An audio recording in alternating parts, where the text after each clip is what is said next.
Albertans are celebrating leading Canada out of the COVID crisis and into economic growth.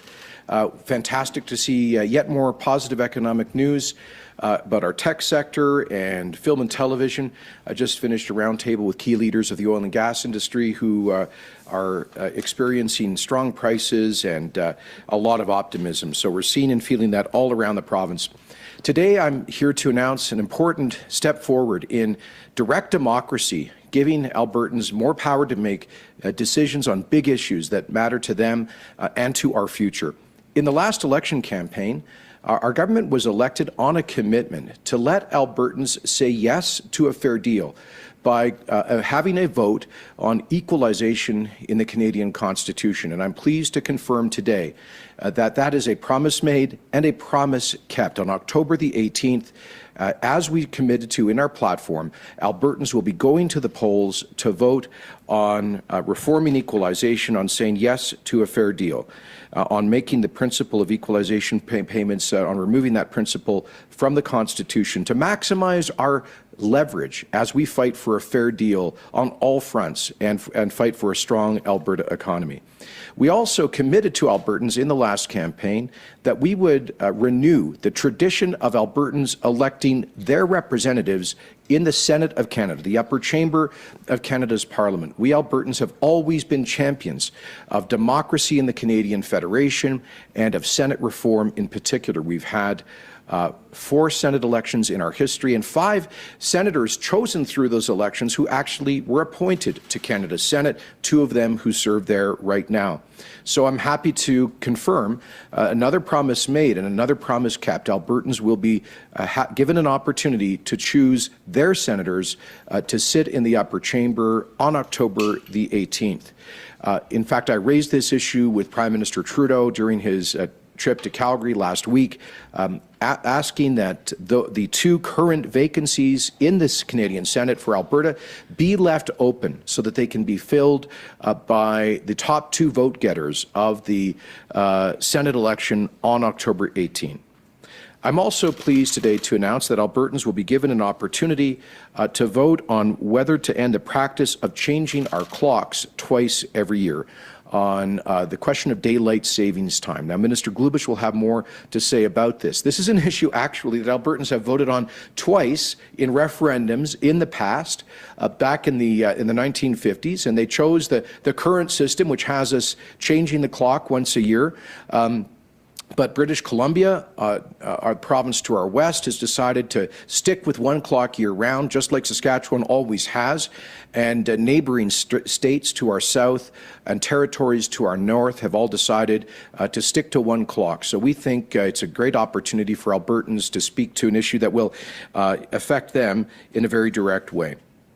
As you know, following the re-election of Justin Trudeau's government in the fall of 2019, Albertans were rightly frustrated to see a Prime Minister elected after having openly campaigned against Alberta and our largest job-creating industry, our energy sector. And that's why Alberta's government appointed the Fair Deal Panel to consult with Albertans about how we can get a fair deal in the Federation. And 2 of the recommendations coming out of the Fair Deal report were that Alberta pursue the potential creation of our own provincial pension plan and of an Alberta provincial police force, just like Quebec has. Of course, Ontario, Quebec, and Newfoundland all have their own provincial police forces that provide strong, effective, and accountable community policing. And of course, Quebec, since the mid-1960s, has successfully operated its own public pension program. So we have done significant research into these 2 big ideas about how to build a stronger, more resilient Alberta. And Ministers Toews and Madhu will be speaking about the work that's been done to date and more work that is yet to be done before we consult directly with Albertans in the future. We want to get those big issues right. We don't want to rush them. They are both complex issues. I think they both hold enormous potential for a stronger and more prosperous Alberta. I'll just close before referring to my colleagues here to the importance of the equalization referendum that we'll be facing on October the 18th. Alberta has been the engine of Canada's prosperity in recent decades. We have contributed, through our federal taxes, over $600 billion to the rest of Canada. And I believe Albertans are proud of the role, the nation-building role that we have played. We, Albertans, are happy to share some of our good fortune when times are good here but bad elsewhere. But what we find very frustrating is a system which has had us contributing, on average, $20 billion a year net through our federal taxes to other provinces, even while we have been living through a prolonged recession, a period of economic decline and stagnation with high unemployment, lower incomes, and huge provincial deficits. And yet we have been, through our federal taxes, through the ever-growing, for example, equalization payments to one particular province, we've been contributing to other provinces with higher rates of economic growth, lower rates of employment, running big provincial fiscal surpluses. It just isn't fair. And what is particularly unfair is to subsidize public services in other provinces that have stood in the way of the development of our resources, the key industry which helps to pay for the equalization and all of the other fiscal transfers in the Federation. So October the 18th is a chance to say yes to a fair deal, to give the Government of Alberta more leverage as we negotiate for a fair deal in the Federation. This is something the vast majority of Albertans, I believe, support. It's a chance for us to speak to our fellow Canadians in a friendly way and to remind them of the huge generosity of Alberta taxpayers in recent decades, and simply to ask for the ability to develop our economy, our resources, to create jobs, so that we can continue to share some of our good fortune with the rest of Canada. With that, I'm going to turn the podium over to Minister for Service Alberta, Nate Glubish, who will speak about the forthcoming October 18th referendum on daylight savings time. Nate?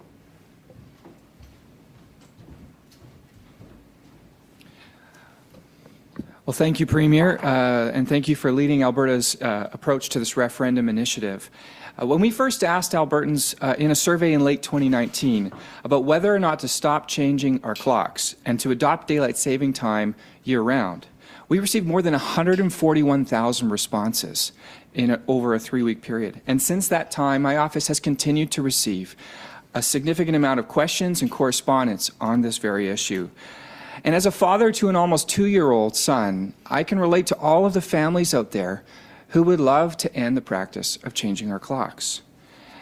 I think it's fair to say that following the survey, many Albertans hoped for an immediate change to the way we observe time. But as you know, last March, the pandemic began in Alberta in a big way, and Alberta's government needed to focus on and to prioritize our response to it. Fortunately, thanks to the hard work of Albertans in following public health guidelines and getting vaccinated, we have been able to open up this province faster than anywhere else in the country, and Albertans are in line for the best summer ever. And now we can come back and take a look at this important question of daylight saving time, as Albertans had been hoping that we would. It is clear that Albertans are passionate about this, and a change on this matter should not be taken lightly. How Albertans calculate time affects literally everyone in this province, as well as others beyond our borders. We know that in Canada, our neighbours in Saskatchewan do not fall back by an hour in the fall, and nor do they spring forward in the spring.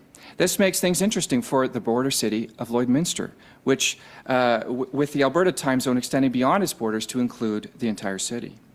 Last spring, the Yukon changed their clocks for the last time, opting to stay permanently on summer hours. British Columbia has passed legislation to stay on permanent summer hours, although they have not yet enacted their legislation. They will change their clocks for the last time when other jurisdictions in the Pacific region are ready to do the same. Similarly, Ontario has passed legislation to stay on permanent summer hours, though they will only bring that legislation into force when Quebec and New York State take the same decision. South of the border, a debate on ending the twice-annual time change is also growing. To date, up to 31 states have had or are having a debate on if they should stay on permanent summer hours, and of those states, 17 have passed legislation or a resolution to adopt daylight saving time permanently, including Montana, Washington, and Oregon. If we go even further away, debate is also taking place in the European Union, which is the only other region in the world where seasonal time changes of this nature are common. But there's a lot to consider before Alberta brings an end to the seasonal time changes that have been a practice here for decades. I often hear from Albertans who want to stop changing their clocks, but I also hear from Albertans and concerned business owners and representatives who have concerns about moving away from the seasonal time change. For instance, we know that airlines and airport authorities are concerned about the impacts that this could potentially have on their schedules, as are members of Alberta's tourism sector. Professional sports organizations with ties to national broadcasts, such as the NHL, have also expressed some concerns. For any industry that relies on a consistent schedule to operate, changing the way that we set our clocks in Alberta would be a fundamental shift. This is one reason why it is so important that we enable all Albertans to have a say in how Alberta observes time. It is also a critical reason why we should not rush into anything, but give businesses and families time to prepare and adjust. Right from the time I first announced an online survey for Albertans to complete, I said it was important that we synchronize as much as possible with other jurisdictions, which will help us to mitigate many of the potential impacts. There's no question in my mind that many Albertans would like to stop changing their clocks twice a year. It would make good sense to remain on daylight saving time, if for no other reason than because we want to remain synchronized with our neighbours as much as possible. And the debate taking place by our neighbours and others across Canada and the United States is centred on permanent summer hours. Service Alberta will continue to research the potential positive and negative impacts of ending the time change and to examine ways to mitigate any of the challenges that may arise. But our next step is to ask Albertans a clear question about ending time change using the most robust survey tool we have, which is a referendum. And so on October 18th, when Albertans go to the polls to elect new municipal governments and school board trustees, we will also be asking them about this twice-annual time change. We want every Albertan to have the opportunity to tell us what they think, which will help us to make the best decision possible and to represent the interests of the people we serve.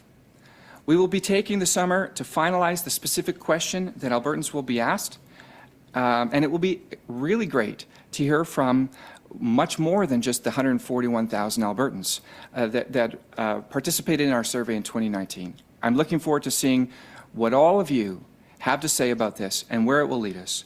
Following the referendum on October 18th, I look forward to sharing those results with you. Thank you, and I'll turn it now over to Minister Toews.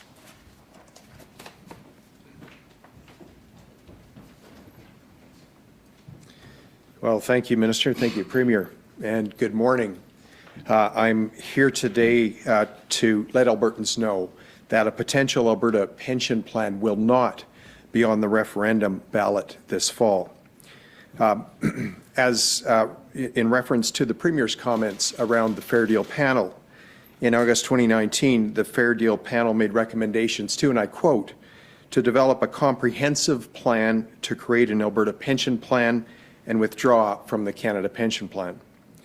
Subsequently, provide Albertans the opportunity via a referendum to vote for or against withdrawing from the Canada Pension Plan and creating the Alberta Pension Plan.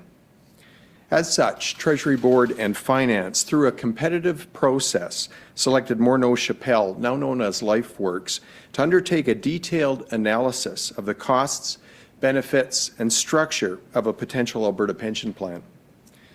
An Alberta pension plan is a very complex and multifaceted issue, and the important work of completing a full actuarial, econometric, and structural analysis so that Albertans can make an educated and well-informed choice is ongoing. We look forward to sharing our findings with Albertans when the work is completed. And as we've said before, Albertans will have the final say on whether or not the province establishes an Alberta pension plan. Now, I believe an Alberta pension plan continues to hold great promise and opportunity for Albertans today and in the future. But it's critically important that we do our work to ensure that Albertans are well informed so that they can make a well-informed choice when we take this to referendum. Thank you.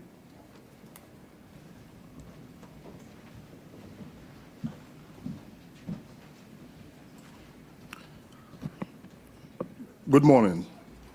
And thank you to all of you for coming out this morning. As the Premier has explained, our government views the referendum questions as an important way for Albertans to have a say in how our province is run. By allowing Albertans to voice their approval or opposition to matters of public interest, we are encouraging them to become more active and engaged citizens. As you know, there will be 2 referendum questions this fall on equalization and daylight saving time. In the weeks leading up to today's announcement, there has been some speculation that this fall's municipal elections would include a question about creating an Alberta Provincial Police Service to replace the RCMP. I can confirm today that while we did consider including such a question, it won't be asked this fall. But to be clear, we are not ignoring the aspirations of Albertans who desire a made-in-Alberta Provincial Police Service, nor are we rushing to implementation. We are taking a serious look at this. Although this is a unique opportunity to improve how provincial policing is delivered to Albertans, particularly those living in rural areas, we need to take the time needed to conduct additional study and hear from all stakeholders. Through the Fair Deal panel, many Albertans who are policed by the RCMP told us clearly that they want to see Alberta build its own provincial police to improve policing in all our communities. Alberta's government has an obligation to listen to these concerns and explore how a police service designed and made in Alberta, not Ottawa, would improve the safety and security of Albertans and their property and communities. We also are planning to consult more with stakeholders and seek out local policing perspectives as part of understanding the implications of establishing an Alberta Provincial Police Service. Transforming Alberta's law enforcement system in this way would entail many operational, logistical, and financial details, which is why we are taking the time to continue looking into it as part of determining what the next steps would look like. And obviously, we still have the ability to ask Albertans at some future date. Thank you for being here. With that, we're open to your questions. Thank you, Minister and Premier. So now we'll go to questions and answers. If you could just do 1 question and 1 follow-up, that would be great, and state your name and outlet. So we'll start in the room, and then we can go to the phones. Are there any questions in the room? Go ahead. For the Premier. Hi, Elise Fonchio with CBC. I'm just wondering, are you planning to release the reports that you've commissioned regarding these questions, including the ones that aren't on the ballot this fall?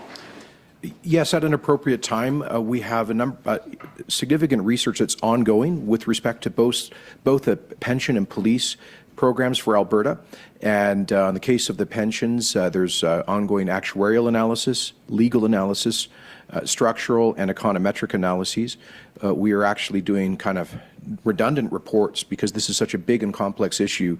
And we want to present out, when we release these reports, we want to present Albertans with as much information as possible so that they can make an informed decision. Similarly with police, the idea of an Alberta Provincial Police Force, I think it holds great promise for improving community policing, response times, and improving policing with Indigenous communities. But we came to the conclusion that more work is needed. In particular, we engaged, was it Deloitte Touche, Minister? Sorry? Yeah, sorry, PricewaterhouseCoopers, excuse me, to engage in a technical review. They came up with some very interesting recommendations. I know Minister Maddy will be releasing that report in due course. And that's the same firm that did the review for the City of Surrey, British Columbia, that guided their development of a municipal police force pulling out of the RCMP contract. A lot of very interesting information, but we acknowledge that there's a need for much deeper consultation with First Nations and with municipalities, given how much this would, the consequences this would have for them.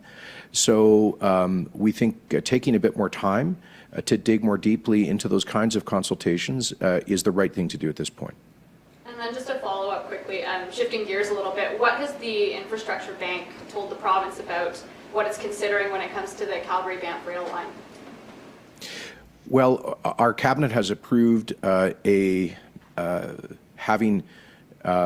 Invest Alberta pursue a feasibility study with the Canada Infrastructure Bank on a prospective Calgary to Banff tourism rail service. We think it holds a lot of great potential for a number of reasons. First of all, just to improve the overall tourism experience for the crown jewel of Canadian tourism. Secondly, it would actually reduce emissions and get more cars off the road, which would also be good for wildlife and just the natural habitat in Banff National Park. We understand Banff Park has the highest emissions, CO2 emissions of any major park in the world. That's because of all the car traffic, and this would take a huge number of vehicles off the road, while simultaneously improving the tourism experience. We also think that it would help the mountain parks address the longstanding challenge of labour shortages. The federal government, Parks Canada, is not approving any significant new construction in Banff, and that means there's always a housing challenge, and there's always a labour challenge. And so if a rail service could help to bring folks who are currently unemployed or underemployed in Calgary and Canmore, for example, and perhaps Morley from the Stoney Reserve up to jobs that are available in Banff, that would also help to create jobs. Of course, it would also create construction jobs in the development of the project. And I know that Banff is considering a long-term vision of being a much more of a pedestrian experience, like similar mountain resort towns in Europe. So we think the concept holds a lot of potential, but we need to ensure that due diligence is done, and that this project makes good financial sense. Canada Infrastructure Bank, we appreciate their interest. We've been working with them for the past couple of years, and now we're taking the next step forward on a very serious feasibility study. Kean Bexley with the Counter Signal. Are you concerned that urban voters will pose an obstacle to removing Trudeau's RCMP from Alberta? It's largely rural voters that want to get rid of them because they're subjected to the RCMP. Calgary. Well, that's a good question. We haven't made any final decisions yet about this. We want respectfully to engage our First Nations communities in Alberta about the implications of changing the administration of policing, and we also want to have a really respectful dialogue with the municipalities. Now, having said that, we have not made final decisions about whether or when to proceed with the possible referendum. I will note that we have the ability under the Referendum Act to hold referenda in certain regions of the province. So one possibility, no final decision has been made on this, but one possibility would be to invite only Albertans who are policed by the RCMP and who would be directly affected by this to vote on it. Because urban Albertans, certainly in the two biggest cities and 5 other communities, have the benefit of their own municipal local police services, and they would not be affected by shifting to a provincial police force in the rest of the province. I think a strong argument can be made that it's only those who would be directly affected who should have the ultimate say. So that's a possibility. No final decision's been made, though. Do you have a follow-up? No, that's it. Any more in the room? Okay, and I won't have a follow-up, just a quick question. How confident are you that there will be changes to equalization if Albertans in a referendum vote to tell you and tell the government that they want that? How confident are you that that yes vote to changes will actually lead to changes? Because, you know, I'm sure you understand Albertans might be a little bit skeptical about Ottawa changing the program. Sure. Look, I've always said that a yes vote on the principle of equalization does not automatically change equalization. It doesn't remove it from the Constitution. We cannot do that unilaterally.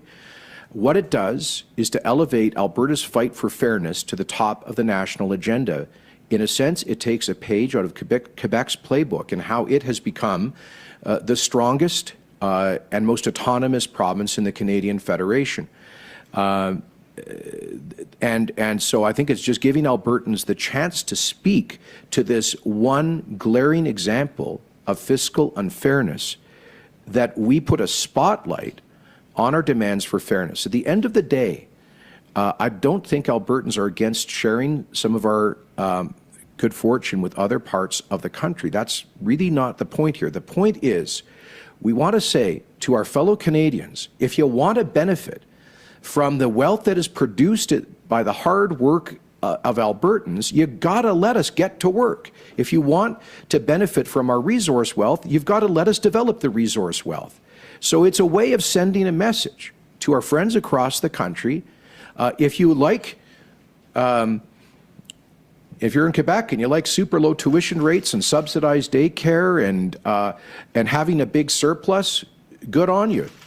But help us help you by getting out of the way on the issues like pipelines.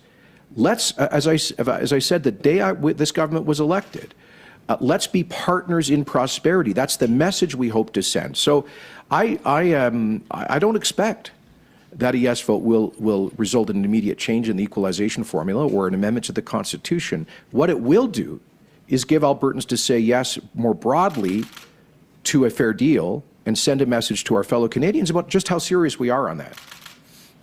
Senator here. Yeah, Alana Smith with the Canadian Press. I have a question for the Premier about the droughts affecting farmers. I'm wondering if you can tell us or give us a sense of how bad it is out there and how these conditions are affecting Alberta farmers kind of historically.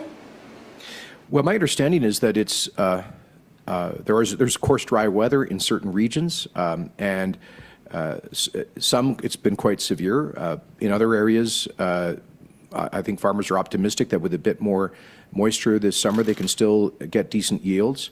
But I do know that Minister Dreeshen, Minister of Agriculture, is calling upon the federal government to bring into force the Ag Stabilization Program, which effectively is a crop insurance program, to support those farmers that have been severely affected by very dry weather and are likely to have very poor yields this year. I would actually invite my finance minister, because he's a rancher who, with a very close connection to the ag community, also comment on this, in part because he's also responsible for Alberta's ag insurance programs. Sure, good. Thanks, Premier. And I think a very timely question, because we are seeing a very significant drought, certainly in key parts of the province, and in a larger part of the province than we normally would. Now, as the Premier noted, there are some regions that still remain in good shape, and I will say this, our agriculture community, our farmers and ranchers are resilient, they're innovative, and they always find a way to make it through. That being said, again, further to the Premier's point, Minister Dreeshen is already working with actually Saskatchewan and I believe Manitoba in calling on the federal government to invoke the Ag Recovery Program, which is a program that could be used to provide some additional assistance. I know Minister Dreeshen has also been working proactively with AFSC here, just even in the last few days, to ensure that their assessors can get out into those regions that are hard hit, so that any value in crop residue can be salvaged, whether it's through grazing cattle or maybe putting it up as feed. And that assessment then needs to be done on a timely basis. So Minister Dreeshen and AFSC are working on that, and we continue to monitor it. Just to follow on that, how fast could that come into practice? And is there any sort of emergency or immediate relief you're asking for from the federal government? Well, again, the Ag Recovery Program is a program designed to effectively provide funding, and through what would be a specific targeted measure related to the challenge. So I believe it should be able to be developed reasonably quickly, but I think really right now the most acute need is to ensure that AFSC can be out in the field ensuring that they're assessing crops so that farmers with crop insurance can in fact then utilize the residual value of that crop and know that their crop insurance will back them up. I think we'll go to the phones now. Operator, can you please put through our first caller? Andrew Lawton, True North. Good morning, Premier. I wanted to follow up on an earlier question that was asked from the room regarding the equalization referendum. Right now, the federal government is not committing to respecting the results of Alberta's Senate elections. The federal government was elected without any support in Alberta. Where's the requirement for the federal government to even pay attention, let alone to adopt anything or advance anything that the referendum pushes for? The answer, Andrew, is democracy.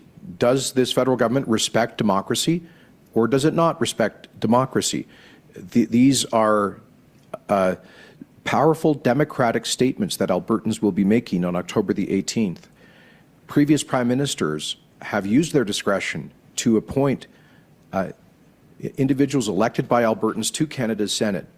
In fact, that I would argue it's become a convention, a tradition of sorts, and I urge the Prime Minister to respect that democratic tradition. He did say something interesting to me in that meeting. He said, you know, Premier, you should encourage the candidates seeking election to the Senate to apply for appointment through the Senate election process that his government has established, and went on to say, if they go through that process and they also happen to prevail in your provincial election, maybe that's something that we would consider. So I was encouraged to hear the Prime Minister open the door at least a little bit to the possibility in his government of respecting the tradition of appointing elected senators, and we will continue to, you know, I think at the end of the day, I encourage Albertans in large numbers to come out and vote in those elections to make a powerful statement that we will certainly convey to Ottawa. On the question of equalization, the Supreme Court of Canada, in its 1998 Quebec secession reference, determined that if a province holds a referendum with a clear question and a clear majority votes in favour of a proposed constitutional amendment, that the federal government then has a binding obligation to negotiate that issue in good faith with the province. So what's good for Quebec is surely good for Alberta. This is a federation, and if that's the law as determined by the Supreme Court as applies to Quebec, then it has to apply to Alberta. That's just common sense. So should a majority of Albertans vote yes for a fair deal on October the 18th, we believe that triggers the decision of the Supreme Court of Canada from the Quebec secession reference in terms of requiring negotiations. And it's in those negotiations that we would bring forward our proposals for reforming equalization and our broader demands with respect to a fair deal. It doesn't stop us, I should add, Andrew, it does not stop us from continuing to fight on multiple fronts for this province's economic future, as we are doing, for example, through our own constitutional challenge of Mr. Trudeau's No More Pipelines Law, Bill C-69, in a reference that is pending before the Alberta Court of Appeal. And Andrew, do you have a follow-up question? I do. Thank you, Premier. I know you were very clear as recently as this week that Alberta will not pursue any vaccine passport and will not recognize any effort as such from the federal government. I wanted to ask about the local business level. If an individual business in Alberta were to require proof of vaccination for its clientele or its staff, where would that fit into your vision, either legally or morally? Well, as I've said, we're concerned about privacy rights, and we will not facilitate vaccine passports in this province. We believe that certainly for receiving government services, for example, it would be inappropriate to require people to disclose their personal health status. Requiring that people disclose their personal health status can only be done under Alberta law for very narrow purposes, like, for example, applying for life insurance, things that have a very legitimate and narrow purpose. So a broad requirement that people in the population disclose their personal health information would, in our view, be a violation of the spirit, if not the letter, of the Health Information Act and the principle of protecting people's privacy. So I would discourage businesses from going down that route. On the other hand, if individuals choose voluntarily to share with a business evidence about their having been vaccinated, I guess that's their choice, but we aren't going to take any steps to facilitate that in a formal way. And we did consider, potentially bringing forward legislation, but again, our view was that privacy is already protected under the Privacy Act and the, it's actually called the Freedom of Information and Protection of Privacy Act in Alberta, and the Health Information Act. And we would just suggest that employers look very closely at those privacy rights before they potentially infringe on people's privacy rights. Okay, I think we have time for 2 more questions, so we'll take one more from the phones and we'll finish last question in the room. So operator, can you please put through our next caller? Lisa Corbella, Post Media. Yes, thank you. This is a question for Minister Glubish. My question is obviously to do with daylight savings. My understanding is that your question is going to ask Albertans if they want to stick with daylight savings time, but I've been speaking with an expert or a circadian rhythm expert, and he says that the best thing to do would be to return to standard time. So I'm wondering if you're considering keeping the time to standard time and not to daylight savings time. Apparently, cancer rates will increase, diabetes will increase if we stick with the daylight savings because of delaying the time that morning starts. So I'm just wondering where you stand on that. Sure. Well, thank you for the question. And just to be clear, we're still working on the final wording of the question to ensure that we're bringing a very clear question to Albertans. And we're very much looking forward to hearing what Albertans will have to say on this. We know that everyone has a strong opinion on this, regardless of where they land. And we're going to want to hear those opinions. And that's what this referendum will help us to do. So at this time, we do not have the final wording of the question, but we'll be sure to share that with you as soon as it's ready. Thank you. Do you have a follow-up, Leisha? I do. So you were mentioning that when you had those poll questions on the website, that option wasn't offered. So you didn't give the option of sticking with standard time or natural time. I'm wondering, so is that on the table?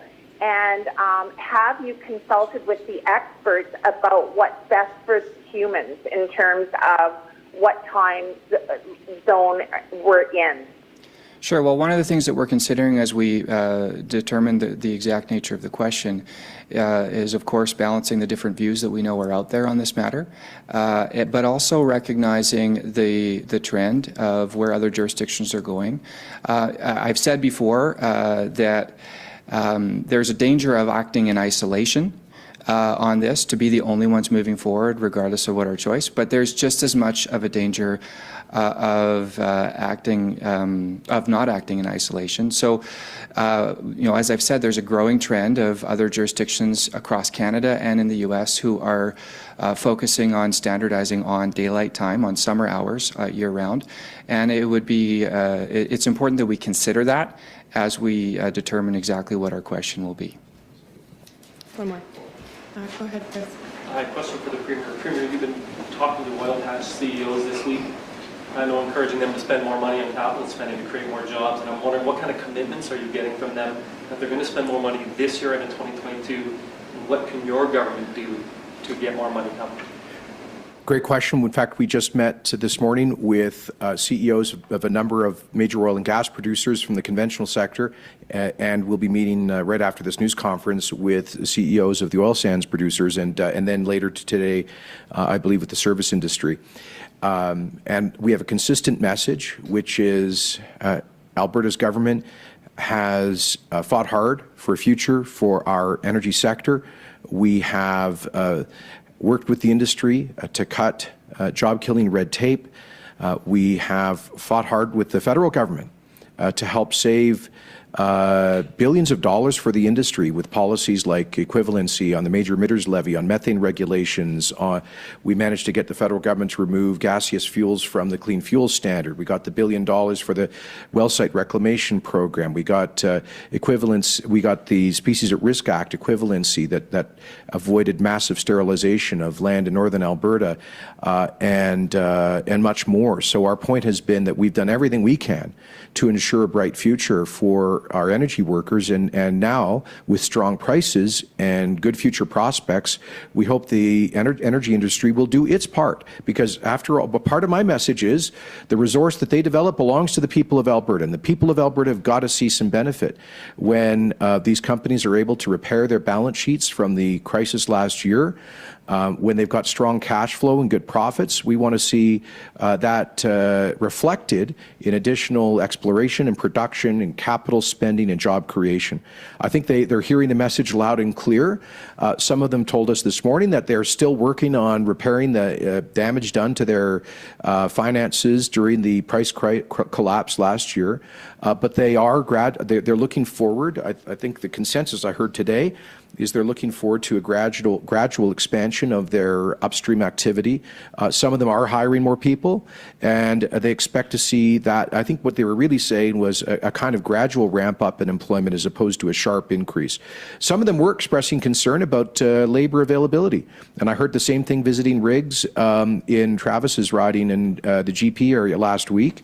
So my response was, well, there's one solution to a shortage of labor, and that's wage inflation. And I think after the cost cutting of the past 5 years, the market has to respond with some higher wages and